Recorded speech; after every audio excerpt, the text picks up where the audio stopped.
There's a particular kind of condescension that comes with family gatherings when you're considered the unsuccessful one. It's in every sympathetic head tilt, every careful question about how work is going, every comparison to your more accomplished relatives.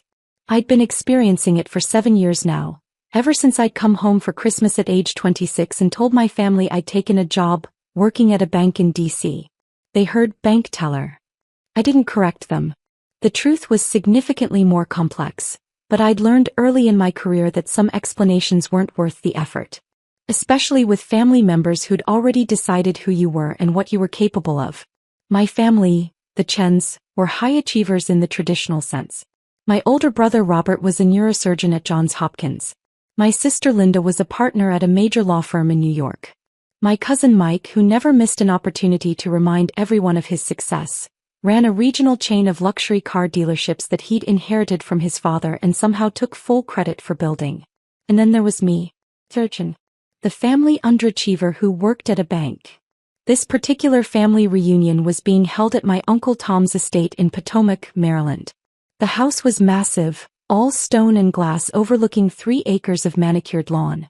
50-plus relatives had gathered for the annual Chin family summer barbecue, and I'd arrived late after a particularly grueling week. I'd hoped to slip in quietly, but Mike spotted me immediately from across the patio. "Sarah.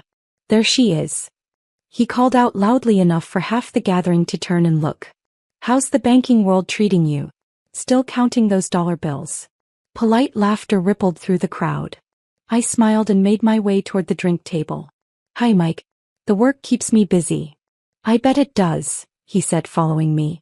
He was holding court now, enjoying his audience. All those deposits to process, withdrawals to handle.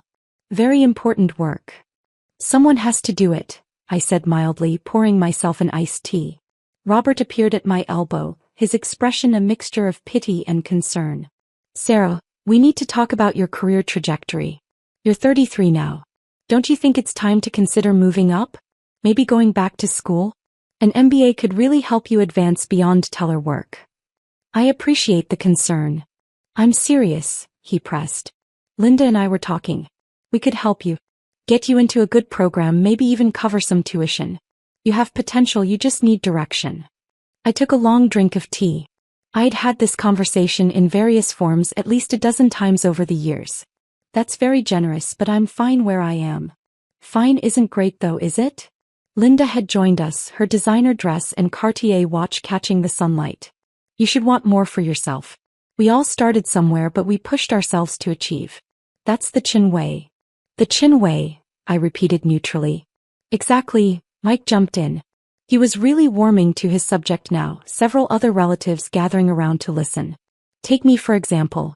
I could have stayed comfortable, just managed what Dad built. But I expanded, 6 new dealerships in 3 years, revenue up 40%. That's ambition. That's what separates successful people from people who stay in entry-level positions their whole lives." Aunt Wei, my mother's sister, patted my hand sympathetically. "Don't feel bad, Sarah. Not everyone can be a high achiever. Some people are meant for simpler work. There's no shame in that." "Absolutely no shame," Uncle James agreed. "The world needs bank tellers. It's honest work. Maybe not prestigious, but honest." I nodded slowly. "Honest work is important. Although," my mother said, appearing with a plate of food, "I do wish you'd consider Robert's offer. Or at least try to move into bank management. Your cousin Tony manages a Bank of America branch. I could ask him for advice on how you might work your way up." "Mom, I really don't need." "She's being defensive," Linda observed to the group. "That's what happens when people are insecure about their career choices. Sarah, we're trying to help you." "I understand that. Do you though?" Mike was fully in performance mode now. "Because from where I'm standing, you've been in the same position for 7 years. That's not a career, that's a holding pattern. At some point you have to ask yourself, am I going anywhere or am I just treading water?" My phone buzzed in my pocket. Once, twice, 3 times in rapid succession. I ignored it. "Maybe banking just isn't your calling," Aunt Wei suggested. "Have you thought about other fields? Retail management? Human resources? Something with a clearer advancement path." "The problem is vision," Mike declared. "Successful people see the big picture. They set goals. They make things happen. They don't just clock in and clock out at some branch office, counting other people's money. My phone began ringing. I glanced at the screen. Federal Reserve Chairman Powell, urgent. The conversation around me continued, but I'd stopped listening. Chairman Powell didn't call on weekends unless something was seriously wrong. "Excuse me," I said, already walking toward the house. "I need to take this." "See," I heard Mike say behind me. "Can't even enjoy a family barbecue without her boss calling."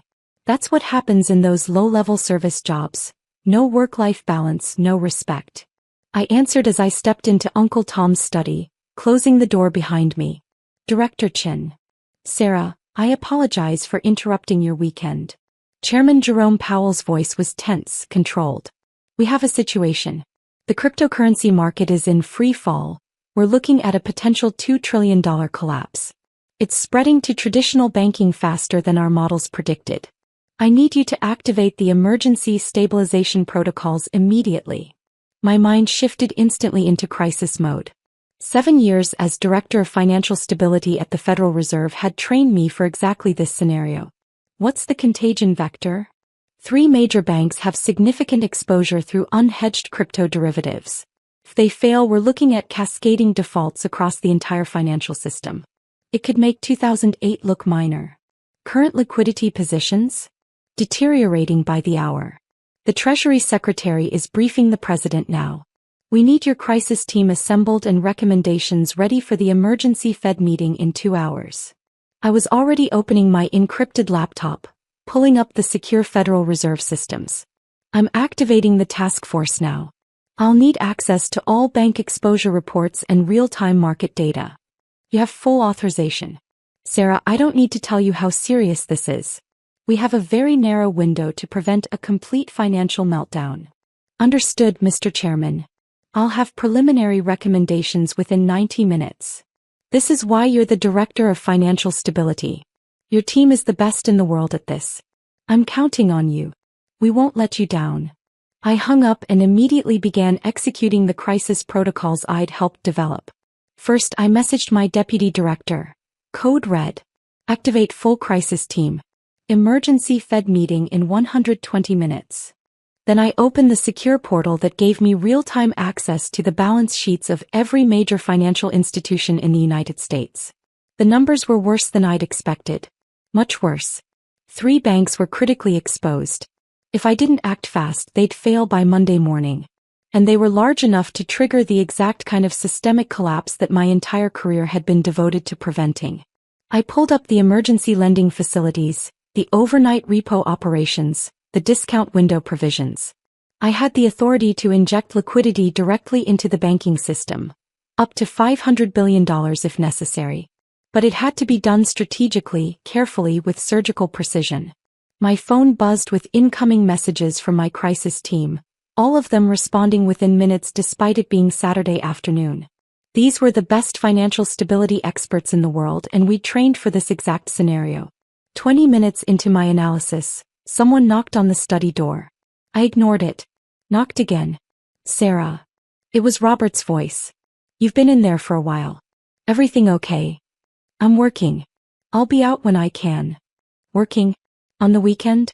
"Sarah, that's exactly what we're talking about. Your job is consuming your life. No bank teller position should require." "Robert, I really can't talk right now. This is urgent." I heard murmuring outside the door, then Linda's voice.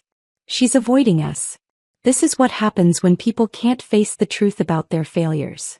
I turned back to my screens, running simulations. If I authorized emergency lending to Bank first, it would stabilize their position but might spook the markets about banks B and C. If I announced a broad liquidity injection, it might signal panic. The sequencing had to be perfect. My phone rang again. This time it was the Treasury Secretary. "Director Chin, the President wants your assessment." "How bad is this?" "Potentially catastrophic if we don't act in the next few hours. I'm modeling 3 scenarios now. In the worst case, we're looking at the failure of at least 3 major banks by Monday, with cascading effects throughout the financial system. Can you prevent it?" "Yes, but I need authorization to implement aggressive interventions. We're talking about potentially $400 billion in emergency lending facilities, plus coordinated action with other central banks. You have whatever authority you need. The president is prepared to make a national address if necessary. He wants your team leading the response. Tell him we're on it. I'll have detailed recommendations within the hour. 45 minutes later, I'd built a comprehensive stabilization plan. It involved coordinated lending to the 3 vulnerable banks, a public statement from the Fed assuring markets that we had the situation under control, and activation of currency swap lines with the European Central Bank and Bank of Japan to prevent international contagion. It was aggressive, it was expensive, and it would work. I began the secure video conference with Chairman Powell, the other Fed governors, and my entire crisis team.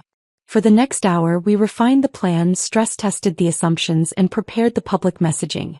Brilliant work, Sarah, Chairman Powell said as we finalized the details. This is exactly why you're the Director of Financial Stability. Your team just prevented a potential global financial crisis. We're not done yet, Mr. Chairman. Implementation is critical. Agreed. I'm authorizing everything in your plan. The lending facilities will be active within the hour. We'll make the public announcement at 5 p.m. Eastern. And Sarah? Thank you. The country owes you a debt they'll never know about. As the video conference ended, I realized I'd been working for nearly 2 hours. My family was probably wondering where I'd disappeared to. I saved all my files, encrypted my laptop, and stepped out of the study. The barbecue was still going strong on the patio. I could see Mike holding court by the grill, probably still pontificating about business success and career ambition. I walked back outside. Several relatives turned to look at me. There she is. Mike called out. Done with your very important bank work? Did someone need you to make change or something? Polite laughter. I'd heard variations of this joke for 7 years. Something like that, I said. Sarah's sweetheart. My mother approached me, her face concerned. You look stressed. Is everything all right? Is your boss being difficult? Just a busy day. On a Saturday? Linda shook her head. That's unacceptable. You need to set boundaries. In my law practice, I never let clients interrupt my personal time. Good for you. I'm serious. This is a symptom of being in a low-status position. People don't respect your time because they don't respect your role. If you were in management, you could delegate these weekend emergencies. Robert nodded. She's right. This is exactly what we've been trying to tell you. You need to advocate for yourself, move up, get out of the grunt work.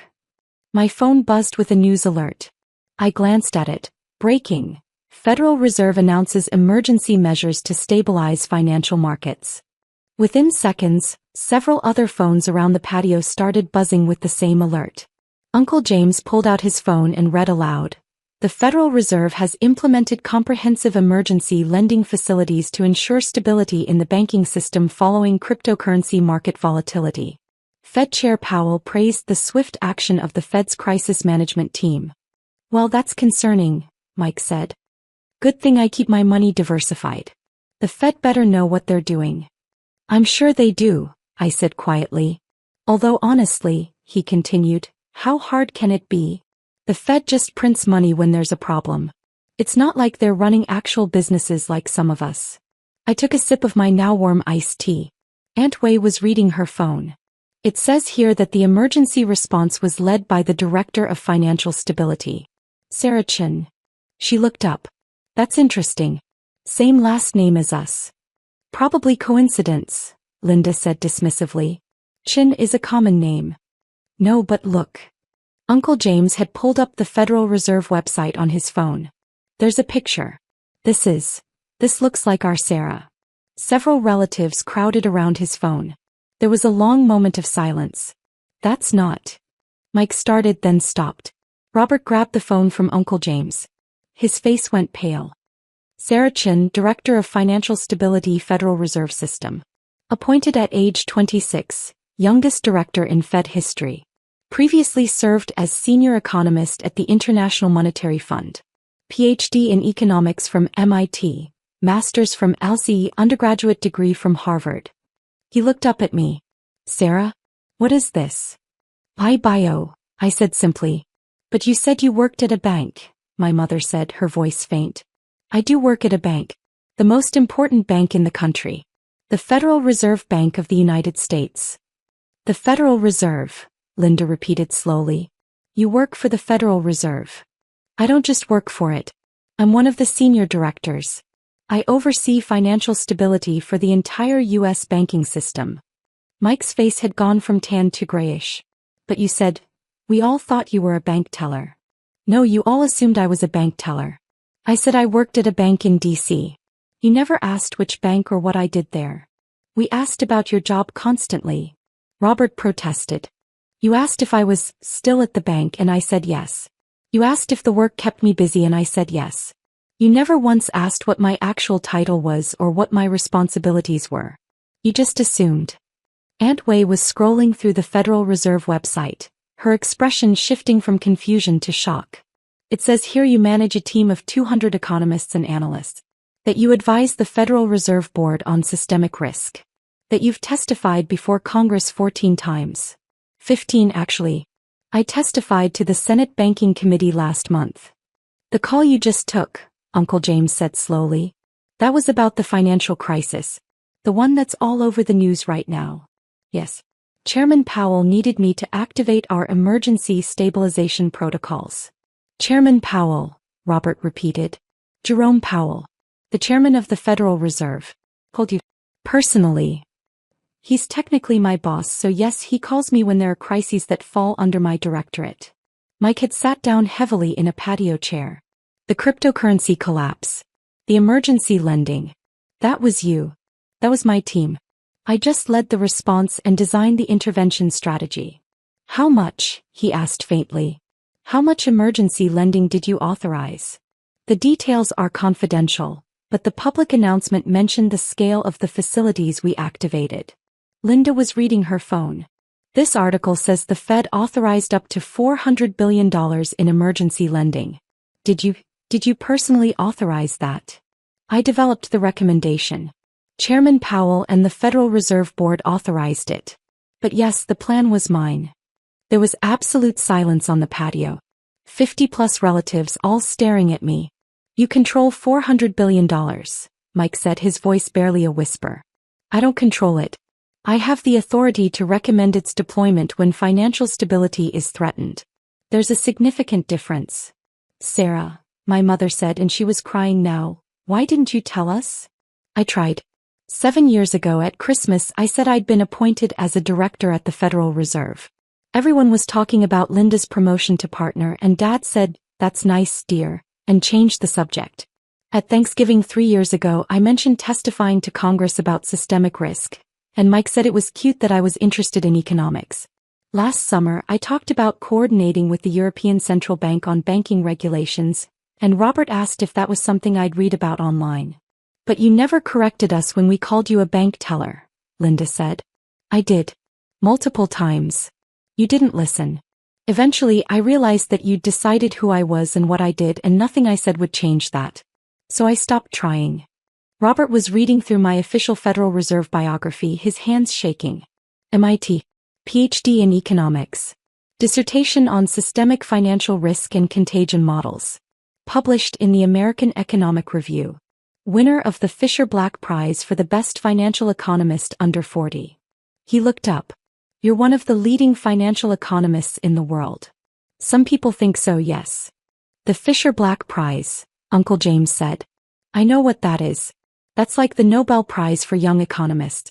Sarah, that's incredible. It was an honor to receive it. Aunt Wei had tears streaming down her face. All those times we pitied you. All those times we offered to help you find a better job. And you were preventing financial crises. You were literally keeping the global economy from collapsing. That's a bit dramatic, but financial stability is important work, yes. How much do you make? Mike asked suddenly, then immediately looked embarrassed. Sorry, that's rude. I bragged about my dealerships to someone who... Federal Reserve directors' salaries are public record. You can look it up if you're curious. But it's not about the money. It's about the work. Linda was still reading, scrolling through article after article. There's a profile of you in The Economist. It calls you the quiet guardian of American financial stability. It says you've been instrumental in preventing 3 potential banking crises since your appointment. The press is sometimes overly generous. There's a quote here from a Harvard professor. Director Chin is quite possibly the most important person in American finance that most people have never heard of. She looked at me with something like awe. Why haven't we heard of you? Because I do my job well. When financial stability works properly, it's invisible. You only hear about it when something goes wrong. My phone buzzed with a text from Chairman Powell. Markets are stabilizing. Your plan is working. Well done. I smiled and put my phone away. That smile, Robert said quietly. I've never seen you smile like that. It's been a good day. We prevented something very bad from happening. And we spent it mocking you, he said, his voice breaking. We spent it telling you that you'd failed, that you needed our help, that you'd wasted your potential. And you'd just finished saving the financial system. To be fair, the day isn't over. We still have implementation to monitor. Sarah, my mother said, standing up and walking over to me. I'm so sorry. I'm so sorry. You achieved something extraordinary and I didn't even know. I was embarrassed by my own daughter, and I should have been bursting with pride. Mom. No, let me say this. You're brilliant. You're accomplished. You're doing work that matters. Work that affects millions of people's lives. And instead of celebrating that, I offered to help you get a management position at a bank branch. She hugged me tightly. I'm so ashamed. You didn't know. I should have known. I should have listened. I should have paid attention to my own daughter's life instead of assuming I understood it. One by one, my relatives began to process the reality. The conversations around the patio shifted from shock to embarrassment to something like awe. Mike approached me, looking genuinely humbled for the first time I could remember. Sarah, I'm sorry. I've been a complete ass.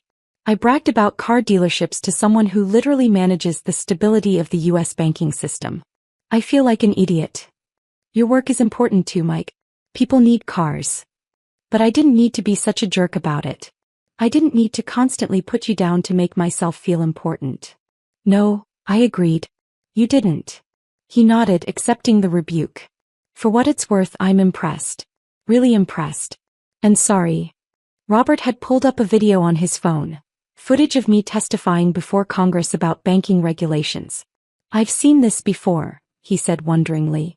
When it was on C-SPAN. I watched you testify about financial stability measures and I thought, that economist is really sharp. I had no idea it was my sister. Would it have mattered? What?